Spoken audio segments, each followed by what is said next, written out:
Hello friend, आपका स्वागत है हमारे चैनल साइबर एजुकेशन में। फ्रेंड, आज की वीडियो में बात करने वाले हैं बिहार आईटीआई एडमिशन 2023 के बारे में। फ्रेंड, जैसे कि आपको मालूम होगा, बिहार आईटीआई का ऑल नियोजन स्टार्ट है, जिसके रिगार्डिंग मैंने 2 से 3 वीडियो पहले अपलोड कर रखा है। कैसे फॉर्म फिलअप करना है, इस बार 2023 में एग्जाम पैटर्न और सिलेबस क्या है। अगर अभी तक आपने उस वीडियो को नहीं देखा है तो चैनल पर विजिट करके उस वीडियो को देख सकते हैं। देखिए, आज का ये स्पेशल वीडियो उन सभी कैंडिडेट के लिए इंपॉर्टेंट है जो भी कैंडिडेट 2023 में बिहार आईटीआई में एडमिशन लेना चाहते हैं, आईटीआई करना चाहते हैं। क्योंकि बहुत मेरे पास ऐसे क्वेश्चन कमेंट देखने को मिले हैं कि सर, आखिरकार जो बिहार आईटीआई का फॉर्म फिलअप होता है वो तो मैट्रिक पास वहीं होता है, लेकिन आप हमें ये बताइए कि क्या हम 12th के साथ या क्या हम इंटर के साथ आईटीआई कर सकते हैं, यानी कि हम इंटर में एडमिशन ले लिए आईटीआई साथ में कर सकते हैं या फिर नहीं कर सकते हैं, या फिर हमने इस बार ग्रेजुएशन में बीए कर रखा है, बीए कर रहे हैं, आईटीआई साथ में कर सकते हैं या फिर नहीं कर सकते हैं। तो मैं आपको बेस्ट तरीका बताता हूं कि आखिरकार आईटीआई कब आपको करना चाहिए।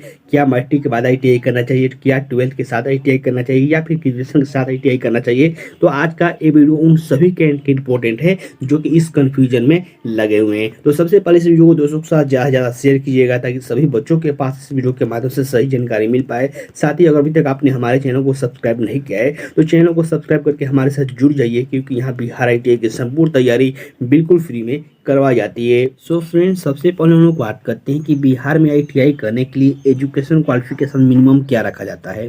तो देखिए, हर बार की तरह इस बार 2023 में बिहार आईटीआई का फॉर्म फिलअप करने के लिए जो आपको न्यूनतम एजुकेशन क्वालिफिकेशन रखा गया है वो आपको मैट्रिक पास है, यानी कि 10th पास है। ठीक है, तो ये जरूरी नहीं है कि अगर आप 12th पास कर चुके हैं तो फिर आवेदन नहीं कर सकते हैं, या फिर आप ग्रेजुएट हैं तो आवेदन नहीं कर सकते हैं। बिल्कुल ऐसा नहीं है। इसमें एज जो लिमिट रखा जाता है वो कम से कम 14 वर्ष जरूर रखा जाता है, लेकिन मैक्सिमम जो उम्र है ये आपको लिमिट नहीं होता है, यानी कि आप ग्रेजुएशन के बाद भी यहाँ पे आईटीआई कर सकते हैं। तो बहुत ऐसे कैंडिडेट हैं जिनके मन में डाउट ये आता है कि सर, हम इसी वर्ष 2023 में ही यहाँ पे इंटर पास किए हैं, तो क्या हम इंटर और आईटीआई दोनों साथ में कर सकते हैं या फिर नहीं कर सकते हैं, या फिर हमने इसी वर्ष मैट्रिक पास किया है तो क्या हम इंटर और आईटीआई दोनों में साथ कर सकते हैं या फिर नहीं कर सकते हैं। तो इसको समझिए, क्योंकि आप सभी कैंडिडेट के लिए इंपॉर्टेंट है और एक गलती अगर आप कर लेते हैं तो फिर आपको ज़िंदगी में पछताना हो सकता है।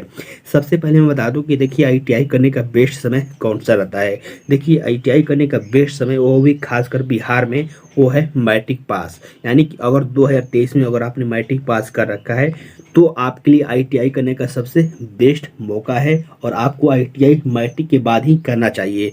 ऐसा मैं क्यों कह रहा हूँ, देखिए, अगर आप मैट्रिक के बाद आईटीआई कर लेते हैं तो फिर आपको बहुत सारे बेनिफिट मिलते हैं, जैसे कि आप अप्रेंटिस के लिए आवेदन कर सकते हैं, जिसमें बहुत ही कम एज के वाले बच्चों को ही लिया जाता है। साथ ही अगर आप इंटर के बाद आईटीआई करते हैं तो फिर आप एज जो है आपको थोड़ा ज़्यादा हो जाता है, ग्रेजुएशन के बाद करते हैं तो और ज़्यादा हो जाता है। तो मेरे हिसाब से जो आईटीआई करने का बेस्ट समय होता है वो मैट्रिक बाद होता है, यानी कि अगर आप मैट्रिक पास कर चुके हैं 2023 में, 22 में भी पास कर चुके हैं, तभी आवेदन कर सकते हैं। अब ऐसे कैंडिडेट हैं जो कि पूछेंगे कि सर, हम 2023 में इंटर पास हैं तो क्या हम आईटीआई नहीं कर सकते हैं, हमने बीए में भी नाम लिखवा रखा है या फिर लिखवाने वाले हैं ग्रेजुएशन करने के लिए। तो देखिए, दोनों आप एक ही साथ कोर्स नहीं कर सकते हैं। ये जो नियम है ये आप नियम का उल्लंघन कर रहे हैं, ऐसा मान सकते हैं, क्योंकि बिहार सरकार के द्वारा ये नियम साफ तौर पर है कि रेगुलर कोर्स कोई भी आप लगातार नहीं कर सकते, यानी कि दोनों एक ही समय में नहीं कर सकते हैं।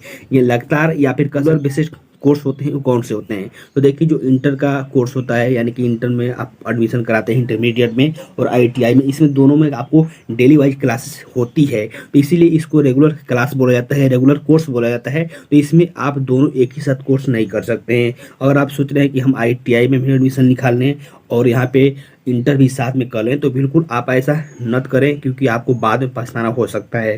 साथ ही बहुत सारे कैंडिडेट ये भी सोच रहे हैं कि हम ग्रेजुएशन में भी नाम लिखवा लें, जो कैंडिडेट यहाँ पे इंटर पास हैं और साथ में आईटीआई भी कर लें, तो उनके लिए भी अच्छी बात नहीं है, क्योंकि यहाँ पे देखिए, दोनों एक ही साथ आप कोर्स नहीं कर सकते हैं। अब बहुत ऐसे कैंडिडेट हैं जिनकी माइंड में डाउट होगा कि सर, आखिरकार एक ही साथ हम क्यों नहीं कर सकते हैं। देखिए, एक ही साथ इसलिए नहीं कर सकते हैं क्योंकि कहीं भी आपका जॉब लगेगा तो जब आपको डॉक्यूमेंट मांगा जाएगा तो आप कोई एक ही डॉक्यूमेंट दे पाएंगे।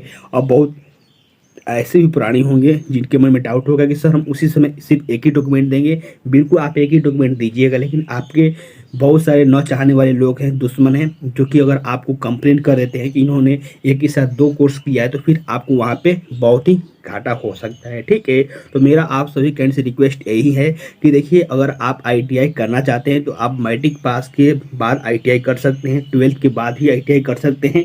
लेकिन अगर आप 12th के बाद ITI करें तो फिर ग्रेजुएशन मत कीजिए, यानी कि दोनों एक साथ कोर्स मत कीजिए। ठीक है, अगर आप ग्रेजुएट हैं यानी कि BA आप पास कर चुके हैं तो फिर आप ITI कीजिए, लेकिन दोनों एक साथ कोर्स कभी ना करें, क्योंकि बाद में आपको पछताना पड़ सकता है। मेरे हिसाब से ITI करने के लिए बेस्ट समय, अगर मैट्रिक पास कर चुके हैं तो फिर आप ITI कर सकते हैं, लेकिन याद रखिएगा कि मैट्रिक पास होने के बाद इंटर और ITI दोनों साथ न करें, क्योंकि आपको बाद में प्रॉब्लम हो सकती है। तो इस वीडियो के माध्यम से मैंने आपको पूरी जानकारी बताने की कोशिश की है, और मुझे उम्मीद है कि आप इस वीडियो के माध्यम से सारा जानकारी समझ गए होंगे। फिर भी आपको इस वीडियो से संबंधित कोई भी क्वेश्चन होते हैं, कोई भी डाउट होते हैं, तो वीडियो के नीचे कमेंट करके जरूर पूछिएगा। ठीक है, तब तक के लिए बाय, फिर जय हिंद।